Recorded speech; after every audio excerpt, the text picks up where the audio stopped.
तो आज मैंने और मेरे हस्बैंड ने किया एक और नई जगह को explore. Hello guys, welcome back to my channel. कैसे हैं आप सब? आई होप आप सब अच्छे होंगे, स्वस्थ होंगे और अपने घरों में ठीक से होंगे। तो आप सभी को मेरी तरफ से happy Diwali. Please like and subscribe my channel. तो सुबह सुबह का टाइम था, मैं और मेरे हस्बैंड स्कूटी लेके निकल पड़े एक ऐसी जगह को एक्सप्लोर करने जिसके बारे में बहुत सारे लोगों को नहीं पता है। तो सुबह सुबह हम जा रहे थे तो सुबह का मौसम बहुत ही ठंडा था और अच्छा लग रहा था। थोड़ी थोड़ी ठंड भी लग रही थी स्कूटी में सुबह सुबह जाते टाइम। और बस हम चल रहे थे क्योंकि रास्ते ना बहुत ही ख़राब हो गए थे, क्योंकि बरसात से ना इस बार बहुत ज़्यादा रास्ते ख़राब हो गए हैं। तो हम बस स्कूटी लेके निकल पड़े। तो रास्ते में हमें मिले ये फॉरेनर्स जो आए थे ऋषिकेश को एक्सप्लोर करने के लिए। फिर हम कुछ दूर आगे बढ़े, तब हमने लोगों से पूछा उस जगह का रास्ता, पर लोगों को पता ही नहीं था कि ये ऐसी भी कोई एक जगह है। फिर हम मैप की हेल्प से थोड़ा और दूर बढ़े, तब देखो ये रास्ते से ऋषिकेश शहर का नज़ारा दिखता है। और फिर कुछ दूर और आगे जाने के बाद ये आई एक मार्केट, और मार्केट को क्रॉस करने के बाद हम पहुँचे इस ब्रिज के नीचे जहाँ से ये दिखता था मंदिर का शिखर दिखता है। फिर उसको क्रॉस करने के बाद हम चले गए ये पहाड़ों वाले रास्ते में, जहाँ से भी ऋषिकेश सिटी का पूरा व्यू दिखता है और गंगा जी का भी। कुछ दूर आगे जाने के बाद हम थक गए थे तो हमने थोड़ी देर रेस्ट किया। तो और ये बहुत ही घना जंगल था, ये देख सकते हैं आप कितने पुराने पेड़ हैं यहाँ पे। और फिर कुछ ही टाइम के बाद हम फाइनली पहुँच गए अपनी डेस्टिनेशन पे, जो है एक वशिष्ठ गुफा का आश्रम। तो ये है वो रास्ता जहाँ से हमें गुफा के लिए जाना है। तो मेरे हस्बैंड थोड़ी सी वीडियो बना रहे थे और फिर आगे बढ़ रहे थे हम दोनों। तो ये सुबह सुबह का कुछ ऐसे वेदर था यहाँ का। फिर हम कुछ दूर आगे बढ़े तो और भी लोग आए हुए थे इस गुफा को एक्सप्लोर करने के लिए। तो जब हम तो थोड़ा नीचे आए तब वहाँ पे ना किचन गार्डन भी था, जहाँ पे कुछ वेजिटेबल लगाई हुई थी और ये गौ माता भी थी यहाँ पे। और फिर जब थोड़ा और आगे बढ़े हम लोग तो बीच में हमें मिला ये एक डॉगी। और फिर कुछ दूर आगे जाने के बाद हमें ना बहुत ही एक्साइटमेंट थी ये देखने के लिए कि गुफा कैसी होगी। ये देखो मेरे हस्बैंड पीछे पीछे से आ रहे हैं, देखते देखते उनको बहुत अच्छे लग रहा था यहाँ का नज़ारा।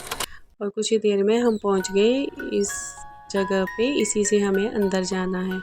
तो बस हमने अपने जूते उतारे और फिर आगे बढ़े। तो जैसे ही हम एंटर करते हैं यहाँ पे कुछ धार्मिक बुक्स रखी हुई हैं और गुरुजी की फ़ोटो है यहाँ पे। और फिर इस दरवाजे से हमें अंदर जाना था। यहाँ पे बहुत ही अंधेरा था और बिल्कुल सन्नाटा था। यहाँ पे हम जो सांस ले रहे थे उसकी आवाज़ भी हमें सुनाई दे रही थी।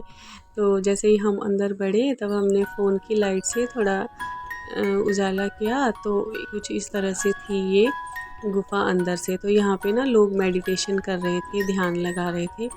थोड़ा और हम अंदर गए तब वहाँ पे भी लोग मेडिटेशन कर रहे थे अंदर। उन्हें देख के हम एकदम से डर गए थे। फिर थोड़ी देर हमने भी मेडिटेट किया और फिर उसके बाद हम आ गए बाहर। तो कुछ इस तरह से नज़ारा था इस आश्रम का और इस गुफा का। ये कुछ बाहर से इस तरह देखने में लगती है ये गुफा, पता ही नहीं चलता कि गुफा भी है यहाँ पे। और गुफा से कुछ दूरी पर ही ये गंगा जी की नदी बह रही थी। और कुछ इस तरह से पहाड़, नदी, आश्रम और ये गुफा, सब चीज़ों का कॉम्बिनेशन बहुत ही अच्छा था और सूदिंग था। और फिर ये एक रास्ता है नीचे जाने के लिए। तो बस फिर हमने थोड़ा सा एक्सप्लोर किया और फिर हम चले गए नीचे की साइड को।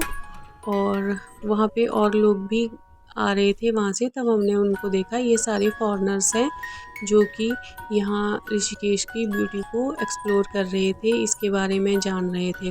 और फिर यहाँ पे एक और गुफा थी जिसकी तरफ मेरे हस्बैंड जा रहे हैं और बहुत ही एक्साइटेड हो रहे हैं जाके देखने के लिए। ये देखो कैसे जा रहे हैं उछल उछल के। ये देखिए यहाँ पे एक बोर्ड लगा है जिस पे लिखा है अरुंधति गुफा, और ये है रास्ता गुफा के लिए जाने के लिए। तो ये कुछ इस तरह से लग रही थी बाहर से देखने में ये गुफा। और जैसे ही हम वहाँ आगे बढ़े तो हमें वहाँ पे दिखा ये बोर्ड, और यहाँ पे बैठने के लिए भी थोड़ी जगह बनाई हुई थी जहाँ पे आप बैठ के धार्मिक बुक्स को पढ़ सकते हैं और अपना ध्यान लगा सकते हैं या मेडिटेट कर सकते हैं। यहाँ पे माता रानी की मूर्ति थी और यहाँ पे थोड़ी बुक्स भी रखी हुई थी पढ़ने के लिए। फिर हम नीचे आए तो कुछ इस तरह का नज़ारा था बाहर का।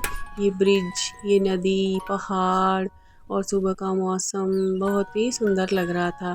तो मेरे हस्बैंड थोड़ी देर यहाँ पे बैठ गए क्योंकि उन्हें यहाँ बहुत अच्छा लग रहा था। कोई शोर नहीं था, कोई भी मतलब शोर शराबा नहीं था और यहाँ पे बैठ के आपको बस सुकून मिलता है। तो हम बस यहीं थोड़ी देर बैठ गए थे। फिर मैंने अपने पैरों को पानी में डुबोया। पानी बहुत ही ज़्यादा ठंडा था और बहुत ही क्लियर था एकदम। और बस ऐसे ही बहते हुए पानी को हम देख रहे थे थोड़ा टाइम, तो अच्छा लग रहा था। और कितना साफ़ पानी है यहाँ पे और गंगा जी का पानी बहुत